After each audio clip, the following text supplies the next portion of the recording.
जय हिंद मित्रांनो, सर्वांचं स्वागत आहे आपल्या झिरो फ्रेम अकॅडमीमध्ये।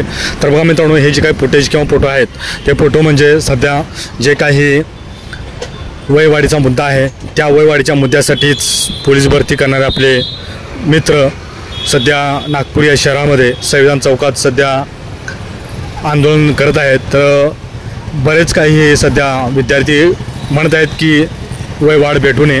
बघा मित्रांनो, जे काही सध्या पोलीस भरती निघालेली आहे ती पोलीस भरती म्हणजे जे काही वय वाढलेले मुलं आहेत त्यांच्या या प्रयत्नामुळेच ही पोलीस भरती निघालेली आहे। कारण त्यांनी बरेच काळ भरती निघावी म्हणून सरकारला तगादा लावला आणि त्या तगाद्यामुळेच ही पोलीस भरती लवकरात लवकर काढण्यात आली आणि तेच पोलीस भरतीमधनं डिपार झाले किंवा बार झाले।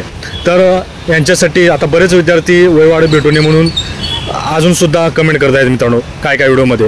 तर असं करू नका मित्रांनो, कारण ज्याच्या नरड्याला येतं त्यांना समजतं की नेमकं काय करायचं असतं आणि काय नाही। तर बघा, ह्यामध्ये जे काही मुलांचे वय वाढण्यामध्ये कधी सरकारचा सुद्धा सहभाग आहे। कारण कोरोना काळ असू द्या किंवा त्याच्यानंतरची पोलीस भरती असू द्या, टाईम टू टाईम म्हणजेच जे काही पोलीस भरतीच्या रिक्त जागा असतात ते वर्षानुवर्ष रिक्त होत असतात मित्रांनो। तर त्या हिशोबाने जर प्रत्येक वर्षी पोलीस भरती काढली असती तर इतक्या मोठ्या प्रमाणामध्ये या मुलांचं वय वाढलं नसतं।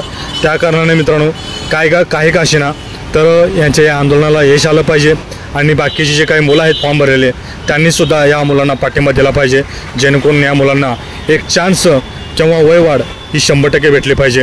कारण का आपले शेजारी जे काही राज्य आहेत, कर्नाटक असू द्या किंवा उत्तर प्रदेश असू द्या किंवा बिहार असू द्या, या राज्यामध्ये पोलीस भरतीसाठी 3-3 वर्षांनी किंवा 5-5 वर्षांनी तेथील सरकारने एज वाढवलेलं आहे। त्या कारणाने आपल्या महाराष्ट्रामध्ये सुद्धा ह्या जी काही मुलं झगडत आहेत त्या मुलांनासुद्धा वयवाढ भेटली पाहिजे मित्रांनो।